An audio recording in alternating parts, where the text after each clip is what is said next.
2 a.m. Alright, we're back. It's 2 a.m. We entered the second office. What does the founder have to say to us? Let's make sure we're... Alright. We're back. We're in the office of the founder.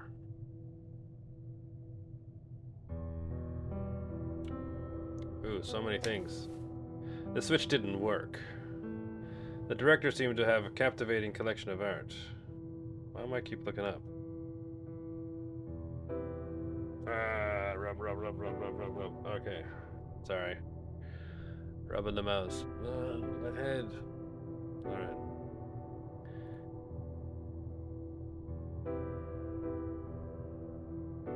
Why is he... Oh, I see why. Stop that. Alright. We should be fine now. There we go.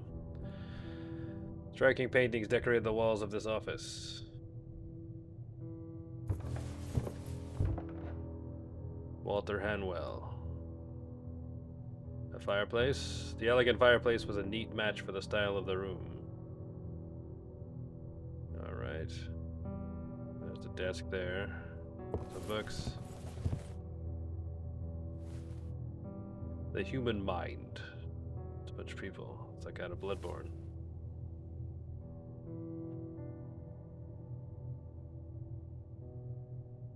I couldn't make out what these jars were filled with, or why they were in his office in the first place.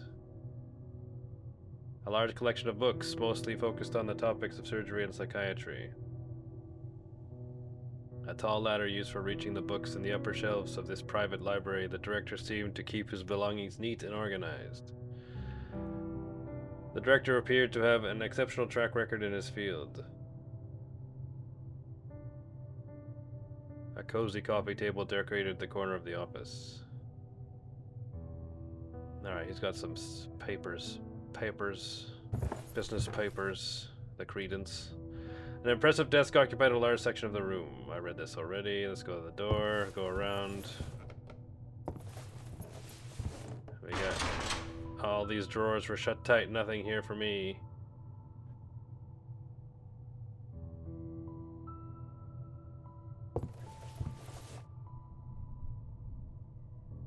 Drawer. They look like ordinary annotations. Nothing. Alright, let's go up.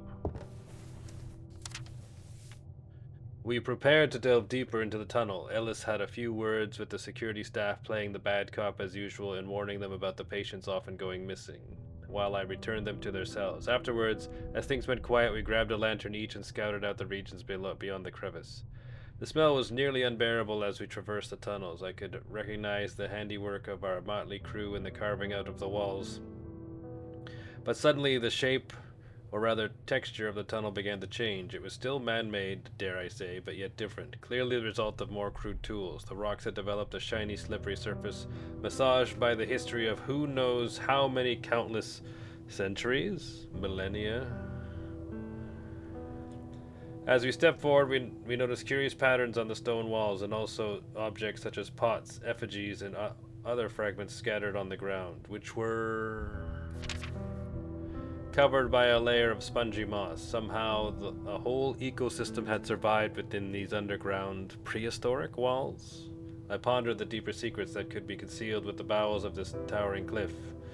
When I grabbed one of the items on the floor, my eyes were dazzled by a craftsmanship unlike anything I've seen in my life, not even in specialized publications or museums. It felt strangely alien, with hints of human crafting, yet at the same time it was not quite human. Yet I showed a weird sculpture to Ellis. He seemed more excited than I expected and urged me to move forward. We resolved to move these fascinating objects to a location where we could properly research them. We both agreed that the third floor of the hospital, currently in disuse, would be a suitable spot. Needless to say, there was a mutual agreement to keep this kind from the rest of the staff. Oh, keep this find.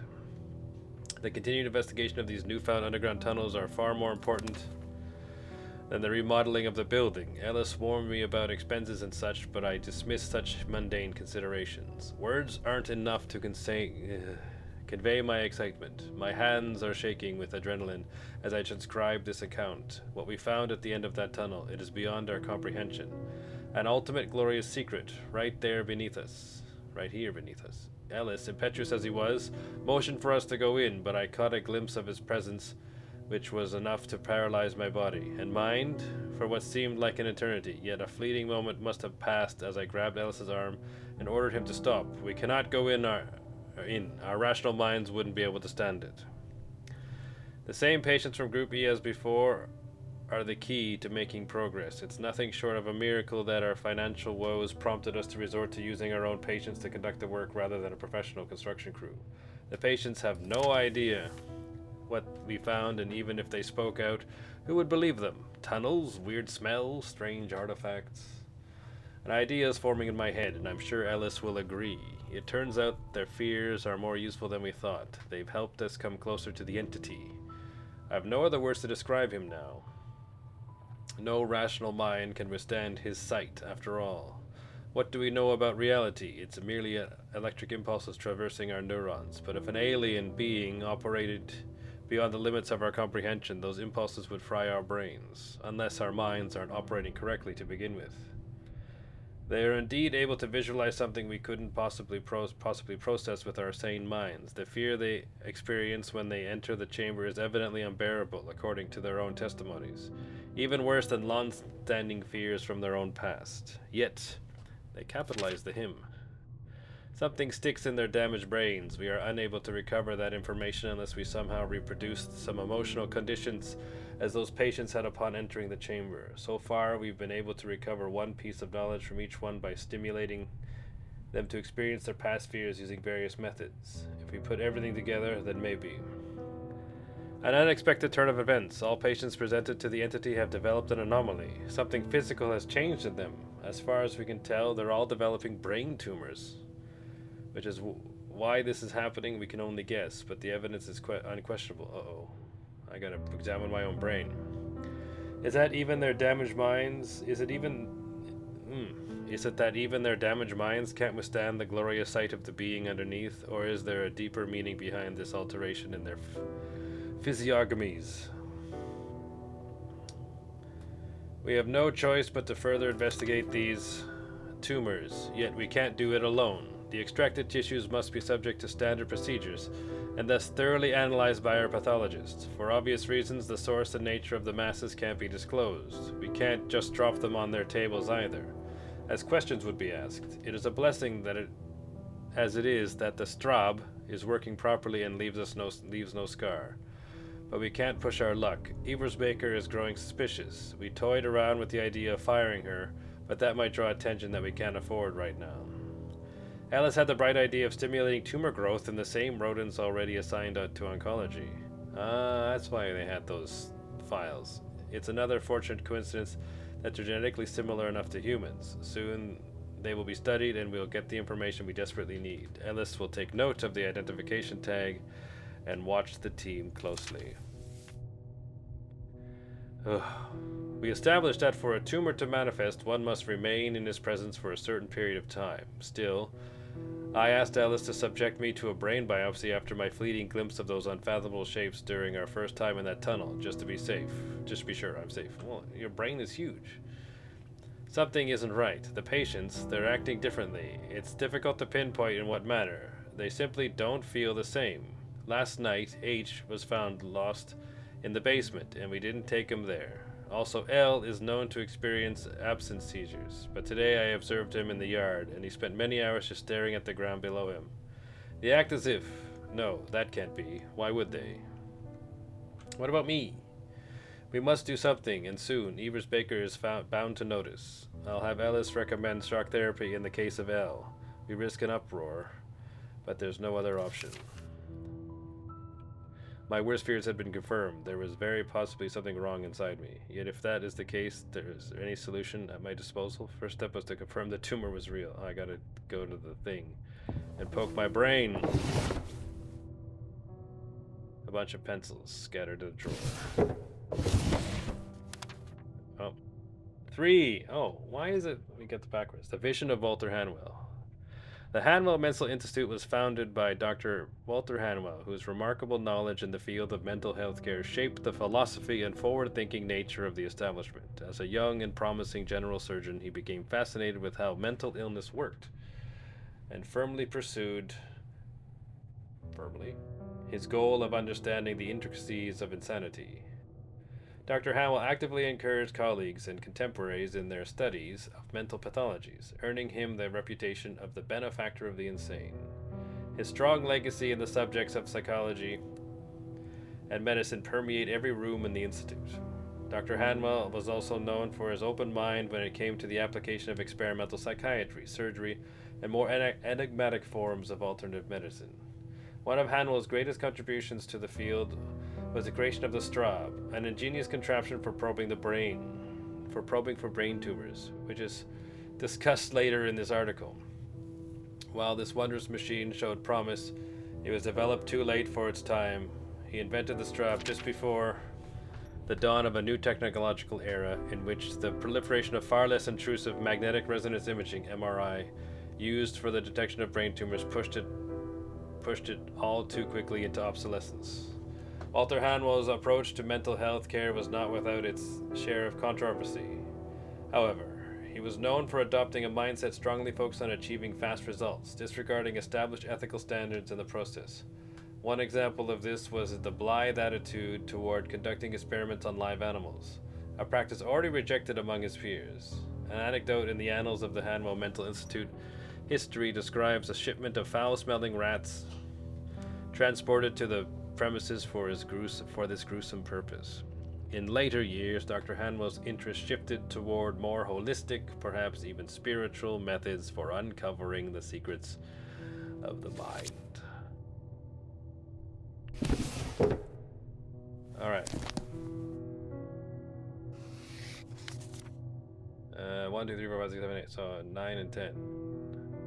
I'm missing memories.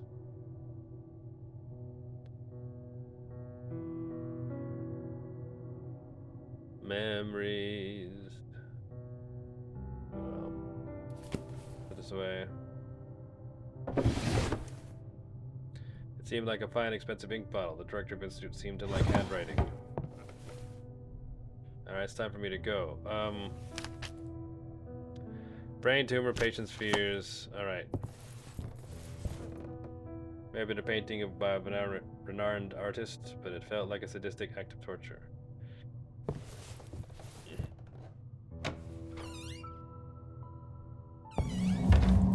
Ooh, a memory.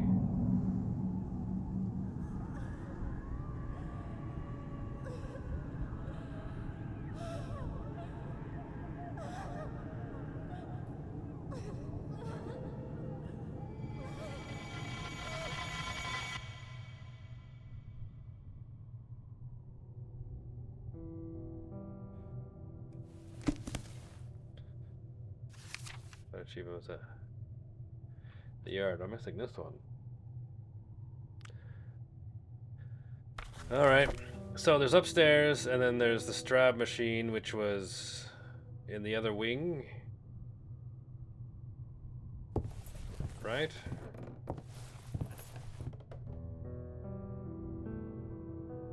I haven't made it to the female hospital yet. Was it here? This Strab machine might be down that hallway. But first, let's go upstairs and see if Lenny is still blocking the way. He is.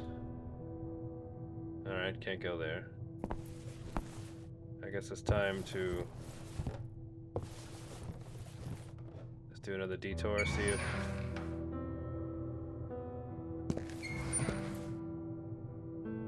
gone.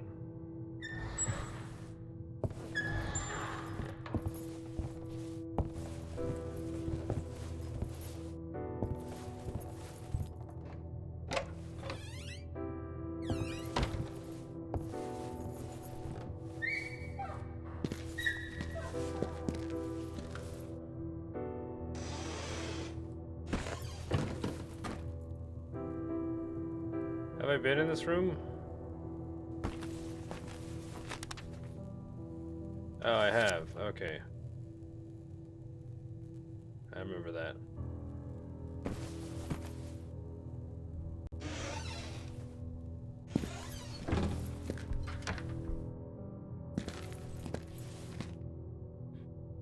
It's one of these two. There it is.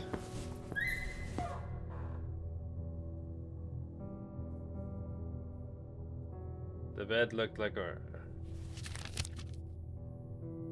strange machine on the second floor. These patients like me had mere tools for their purposes, and I also wondered, what was my fear? I couldn't remember. What, you're afraid of the dark? You're the dark guy.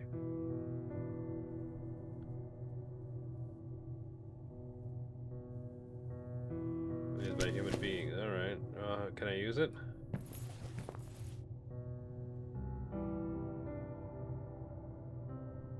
Well, how do I use the machine?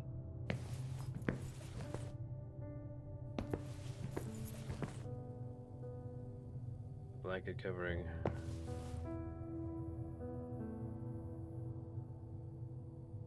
There's no sample in it. Oh, because I haven't done it yet.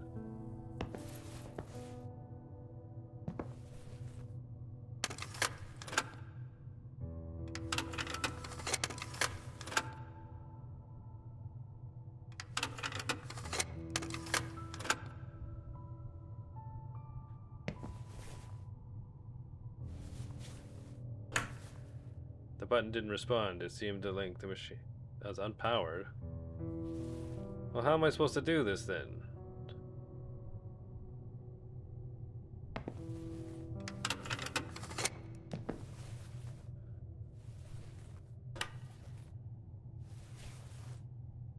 Alright.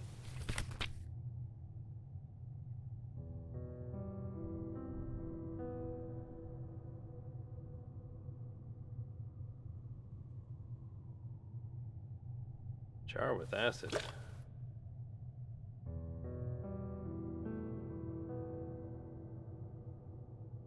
Tasks. Get tissue. In order to determine whether my brain had been corrupted by an unusual tumor afflicting a number of patients, I needed a tissue sample to compare against mine. From where? To the nethermost regions of this basement building was necessary to find the item stolen from the sadists. Well, can't go there yet. Why was I doing this? The question pounded my brain. Just to be hoping to be healthy and free from the malignant growth. But I needed to know. I had to understand. Alright, well, I can't power it up.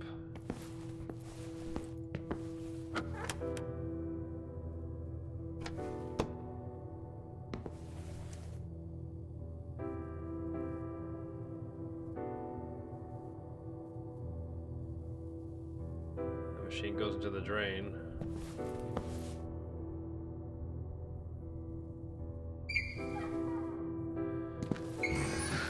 Well, where can I go now? I've read these. Ooh. Jonas Crawford, age 42, unstable, male wing, first floor, 105A. Profile, medium-sized, is it me? Whose outlandish behavior and off-putting manners often disturbs his peers. A clear case of paranoia and deemed highly unstable. Even though he is a slim and fairly short in stature, Jonas Crawford has been known to terrorize some of the most tenacious patients with his wild, staring eyes. Unfortunately, Crawford is often in good spirits, and whenever that happens, he can be one of the most joyful and amusing patients in the Institute. Constantly making jokes and lightening the mood. He is a fast talker and quite witty, too. He could have become a great comedian if not for his mental condition. However, just as he can be cheerful, he can also immediately turn violent and frequently causes harm to both his peers and the nursing team. Crawford has an intense fear of darkness, which many specialists still cannot explain. Well, this is me, right?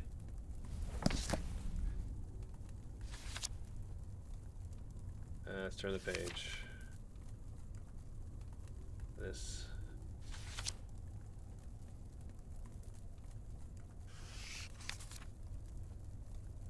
Bertrand, Crawford, Hodgson, Rebecca. Oh, I'm missing one. I don't have Lenny's. Wait, this is Lenny. No. Bertrand, Rebecca, Crawford. Oh yeah, I'm missing Lenny's.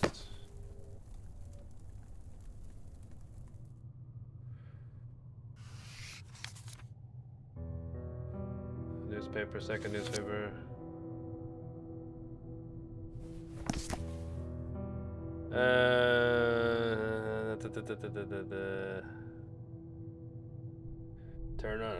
Turn on the equipment. Rotate the principal knob on the appropriate unit that corresponds to the patient's cranial dimensions.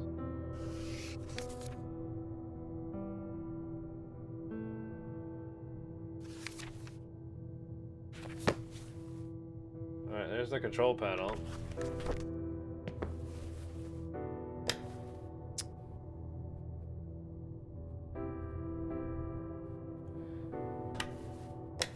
There's the button in the corner. Ugh, stupid.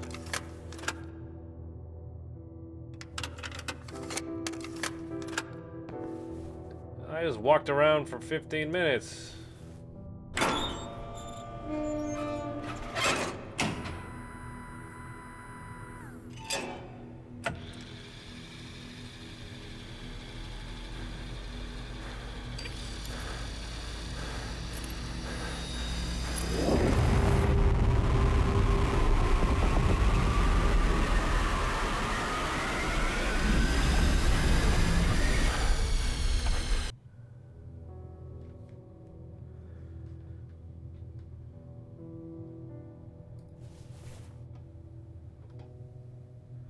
Oh, do I have a sample?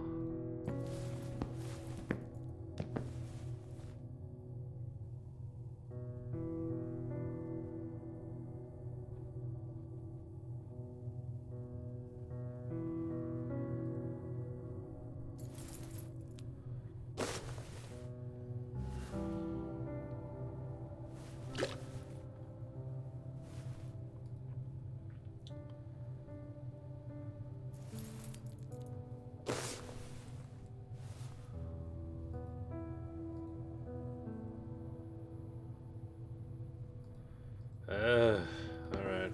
I gotta go to the back to the WC.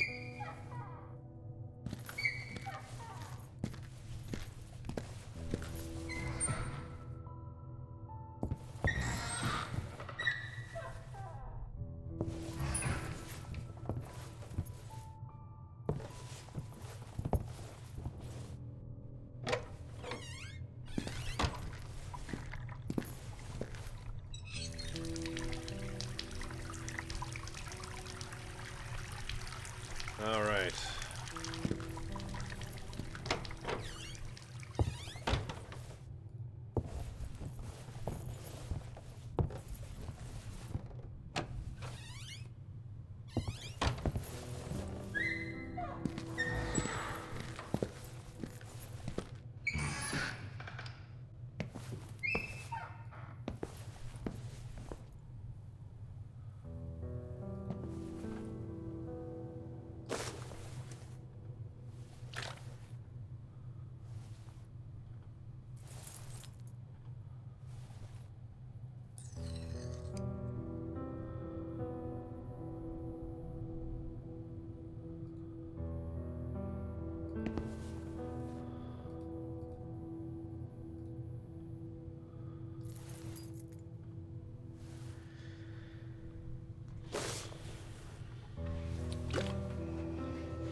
Am I gonna know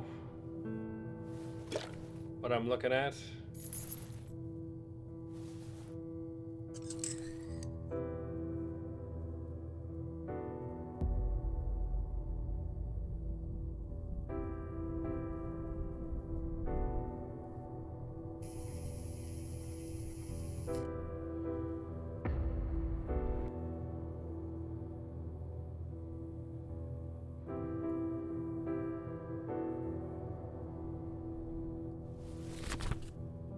Perform biopsy. There had to be brain tissue containing a sample of the brain tumor somewhere in the building. I needed information to identify the correct sample.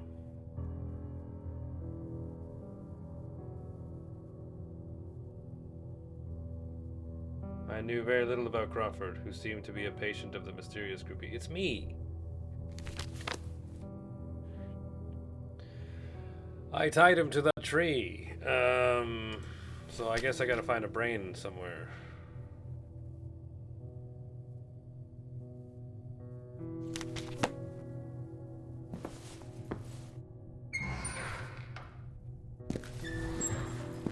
Museum was over here.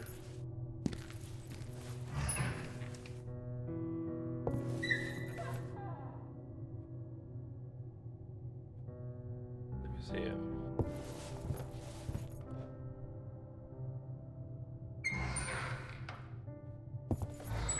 Wait, I didn't go in the museum a second time. I missed that room.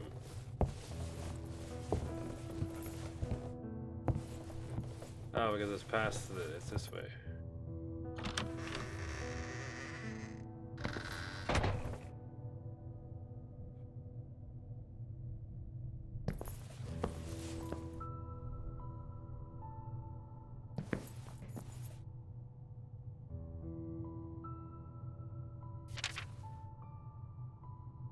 Alright, I'm really missing Lenny's.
Brains.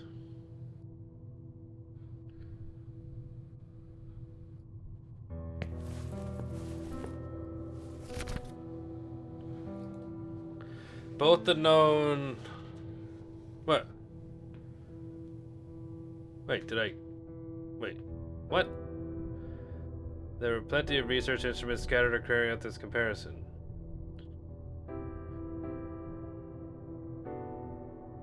Wait, do I have...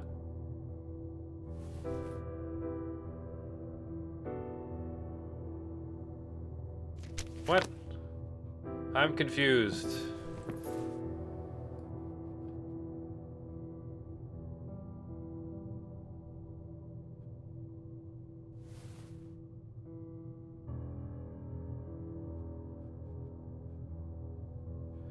Now I have the tweezers.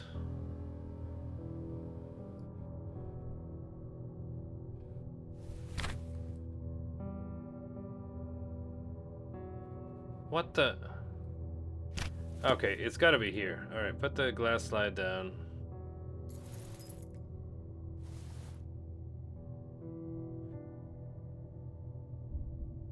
I can't read those.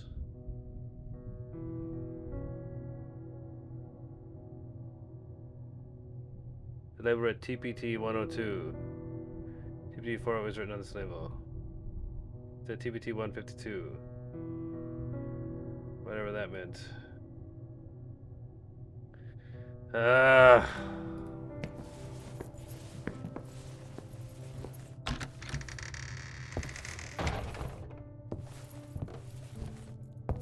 Off to the morgue.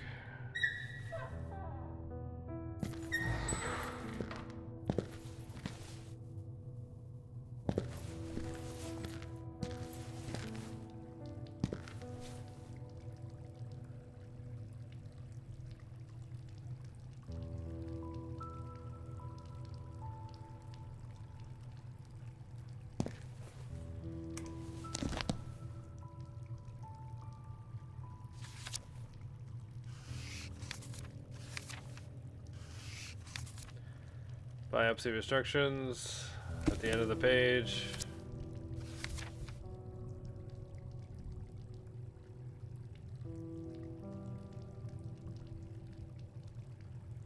But the picture in the bottom is the picture I looked at in the microscope.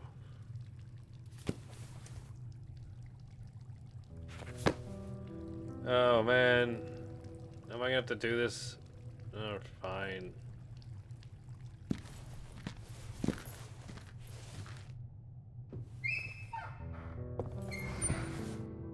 I don't know where there's any other microscope.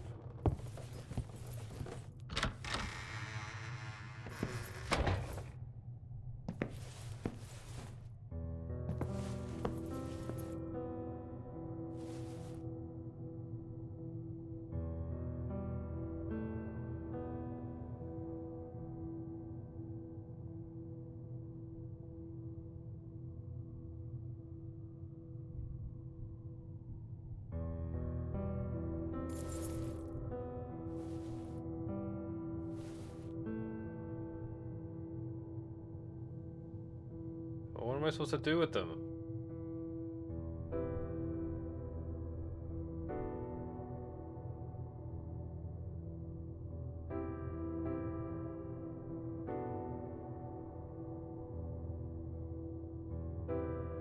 Then I leave. Since it wasn't needed anywhere else, I left the tweezers in the exhibit. What am I supposed to do with this?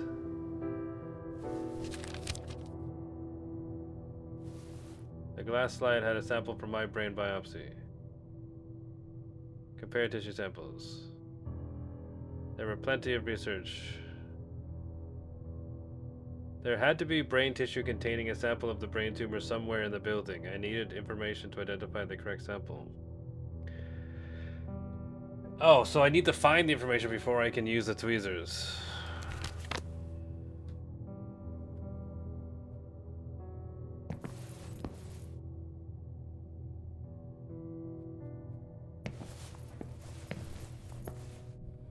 Alright, I don't know where it is. Another wild goose chase. Back in the office.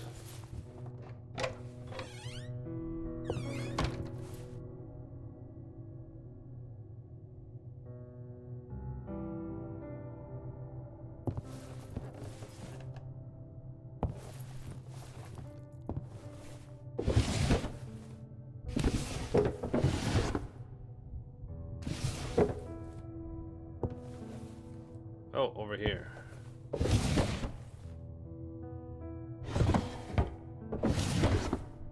I didn't look in this drawer. Ambrose, I must hastily write this letter to you, as an unexpected turn of events may have hampered the long-awaited resolution of our work. The book you recommended did indeed provide the means to understanding the primordial arrangements, Ambrose. We unlocked it. What an extraordinary document, so precise. What seems to be inside, I can't elaborate further, and couldn't even if I tried my best, but I'm penning extensive notes for posterity. We must act quickly. There is a plan in motion, so to speak. It is far from the scholarly treatment this immeasurably overdue encounter deserves, but circumstances are acting against us. We need visual information that few human beings are able to provide. However, as you rightfully said yourself, Providence is on our side.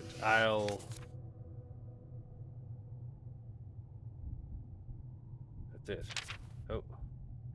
My esteemed colleagues, I received news of your current line of research. What a remarkable find. To think you choose to erect the building in that particular spot without a doubt.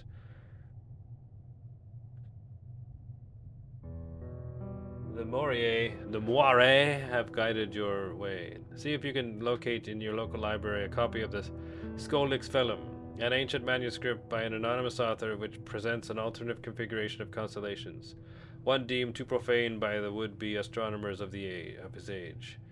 It's a fascinating read, and you'll find of exceptional interest, and I believe it will also assist you in making sense of your fortuitous discovery. Yours respectfully, A.M.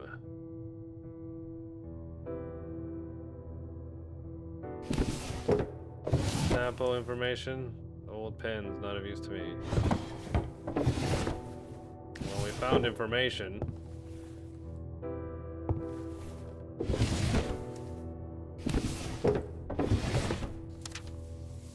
I already read this.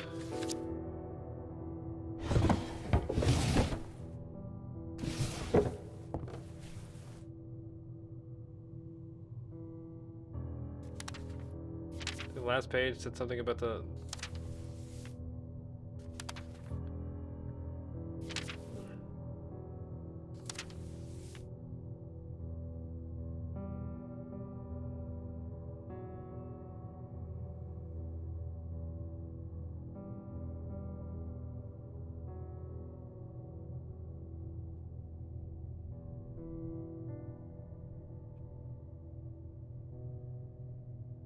Already assigned to oncology.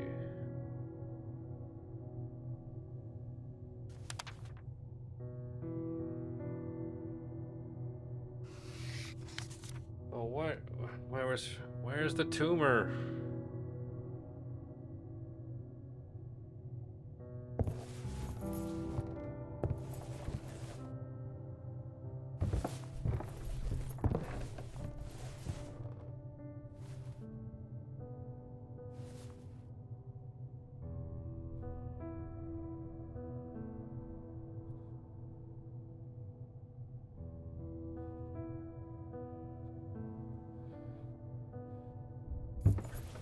I think I was in the right spot, but I need to read something that tells me what sample it is.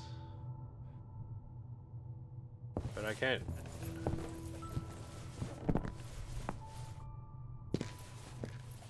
Yeah, Lenny's thing is still in the way. I can't get upstairs.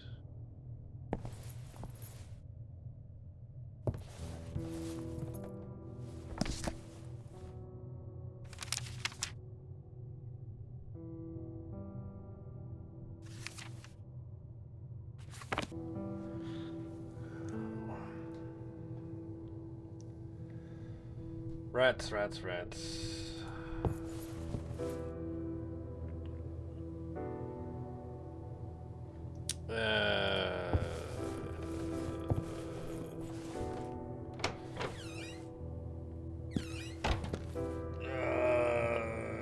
Oh, are these cages?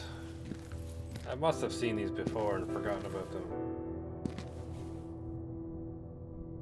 Sickening road, decayed a long time ago, still inside the cage.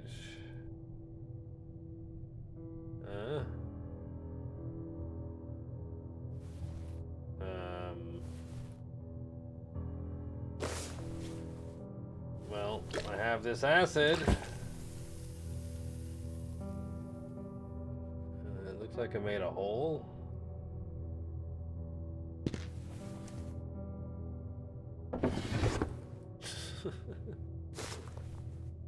TPT 102.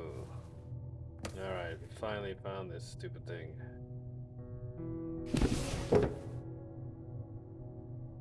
Okay.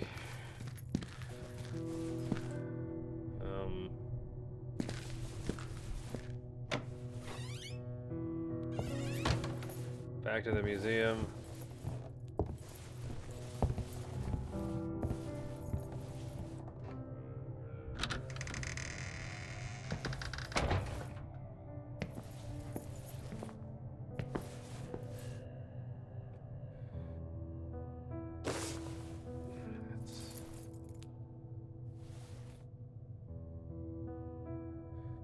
TPT 10. Was that the one? TPT 408. 562. L91. I think it was this one.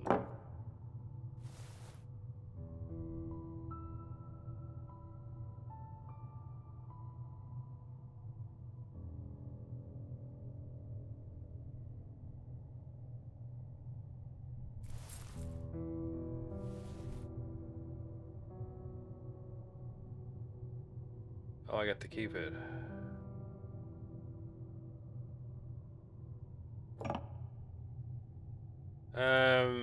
Well, the only microscope I know is in the... Oh, another memory.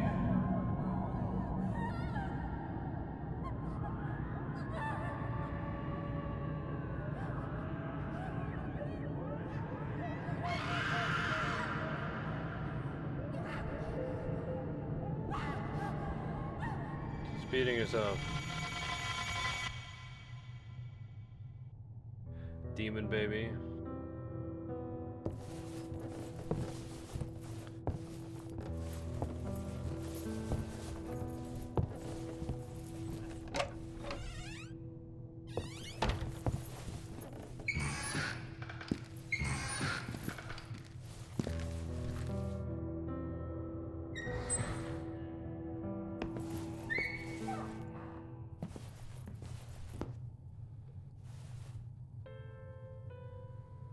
now can I look at it?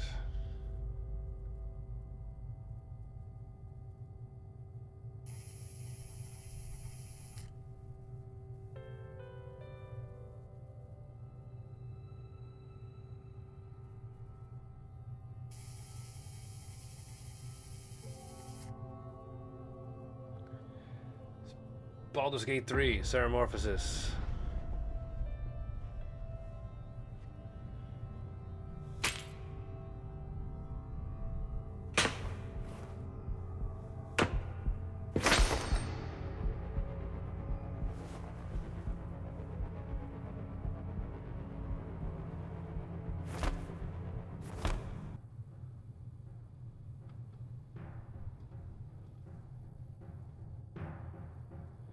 Deep inside my brain is an unexplainable tumor, the source of my visions. It could possibly end my sanity. If I leave the room, it's gonna go at like 3 a.m.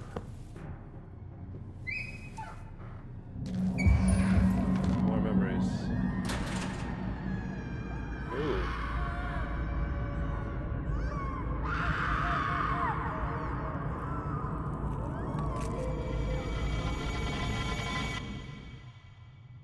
Was she eating her baby? Was she eating her baby? Anyway, we made it to 3 a.m.